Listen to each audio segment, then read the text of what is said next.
Hello dears, कैसे हैं आप सब। उम्मीद करती हूँ आप सब बहुत अच्छे होंगे। पिछले दिनों जो हम सभी का त्योहार रहा नवरात्रि का, वो आप सबका बहुत अच्छा रहा होगा। आप सबने बहुत एंजॉय किया होगा, सेलिब्रेट किया होगा। इसी वजह से मैंने कोई न्यू वीडियो भी अपलोड नहीं किया, क्योंकि मुझे पता है कि त्योहार के टाइम पे कोई नहीं पढ़ता। अब वापस आ जाते हैं और आगे जो हमारा टॉपिक चल रहा था उसे कंटिन्यू करेंगे। टॉपिक चल रहा था हमारा ज्योग्राफी का एटमॉस्फेरिक्स लेयर, जिसमें हमारी दो लेयर हो गई थी, ट्रोपोस्फेयर एंड स्ट्रेटोस्फेयर। आज हम इसके आगे की जो लेयर्स हैं उनको देखेंगे और कोशिश करेंगे कि आज ही ये टॉपिक कंप्लीट हो जाए। बट वीडियो को स्टार्ट करने से पहले आप चैनल को सब्सक्राइब कर लें और वीडियो को लाइक कर दें। साथ ही ज्यादा से ज्यादा लोगों को शेयर करें, ताकि जो भी न्यू अपडेट्स हैं वो आप सभी को रेगुलरली मिलती रहे। और अगर आपको कोई भी डाउट हो तो आप मुझसे कमेंट सेक्शन में पूछ सकते हैं। आइए,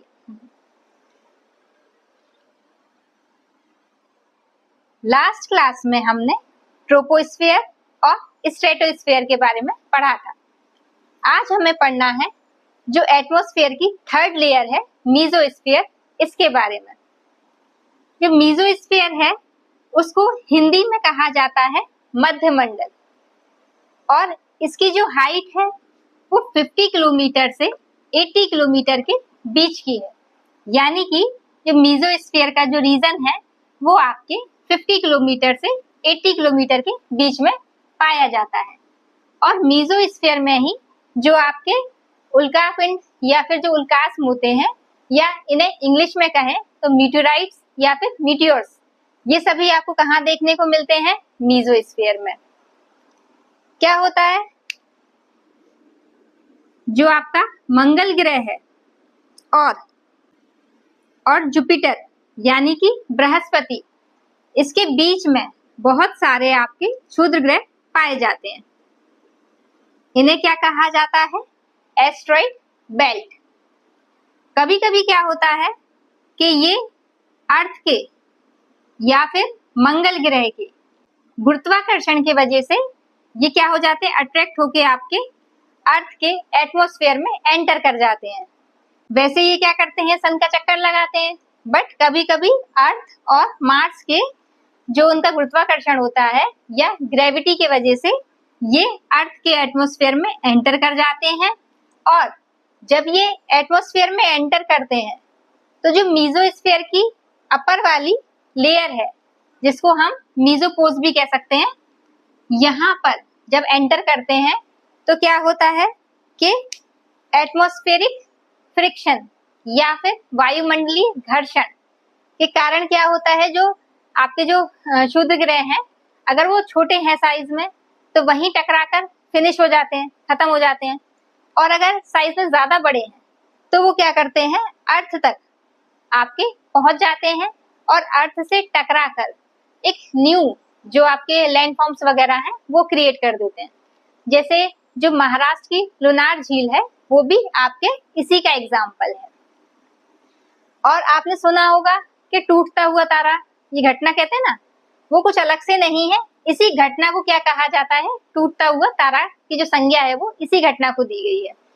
और जो मीजोस्फीयर है, यहाँ का टेम्परेचर पूरे जो वायुमंडल है उसका सबसे न्यूनतम या सबसे कम टेम्परेचर कहाँ पाया जाता है?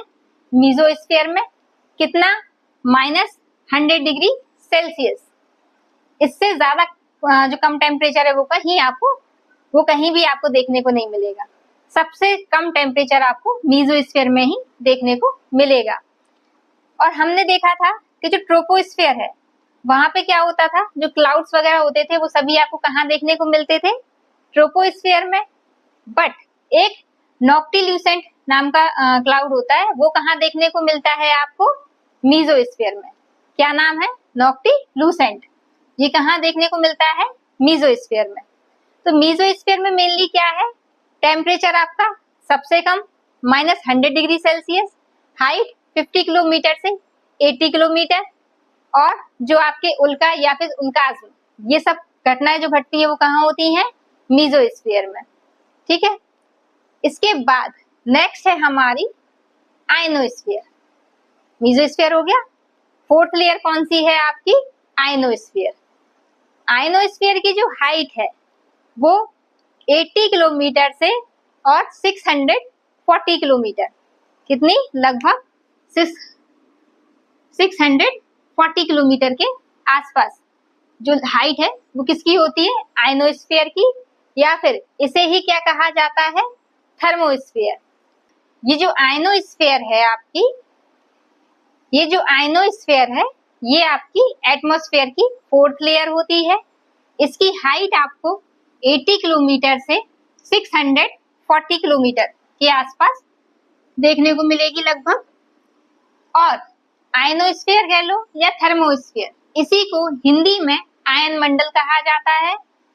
आयनोस्फीयर में क्या होता है कि यहाँ पर देखो, ये आपकी जो अर्थ है, अर्थ को ये मानो, अर्थ के बाहर एटमॉस्फेयर में ये आपका ट्रोपोस्फीयर, स्ट्रेटोस्फीयर, और इसके बाहर मीजोस्फीयर, और इसके बाहर फिर आता है आपका कौन सा? आयनोस्फीयर। अब ये जो आयनोस्फीयर है इसमें 4 लेयर्स होती हैं। कौन कौन सी? फर्स्ट लेयर को कहा जाता है डी लेयर, फिर आपके ई लेयर, एफ लेयर, और इसके बाहर होती है आपकी जी लेयर। अब आप सोच रहे होंगे अगर ये डी लेयर है तो ए बी सी कहाँ गई?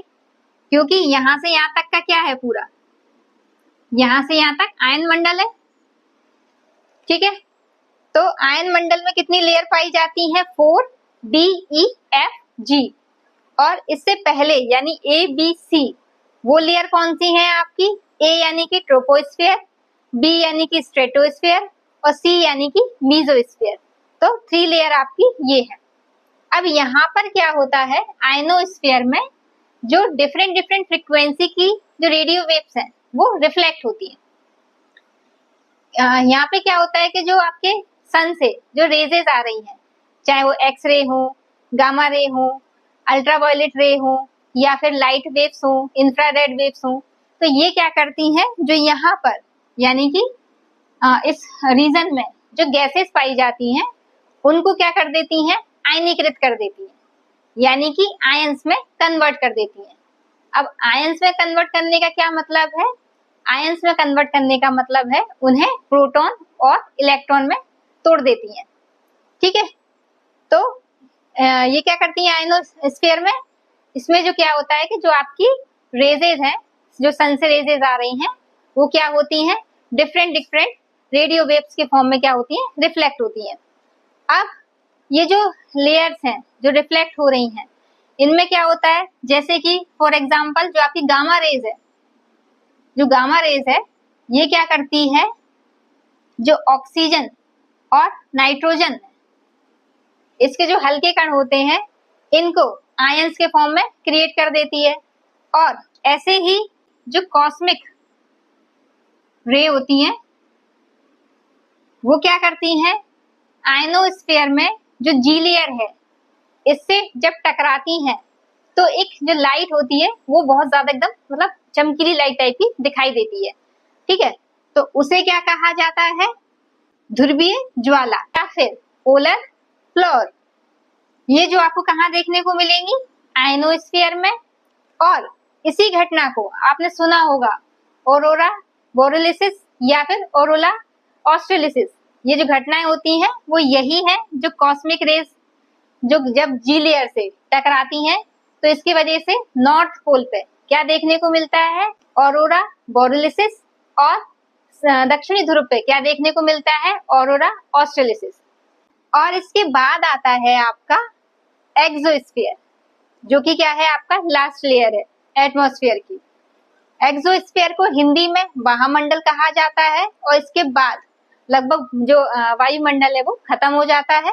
इसके बाहर वाली लेयर को चुंबक मंडल कहा जाता है।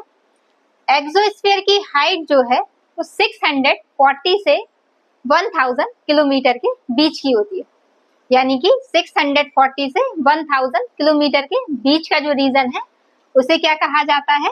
एक्सोस्फीयर। और इसी एक्सोस्फीयर में क्या होता है?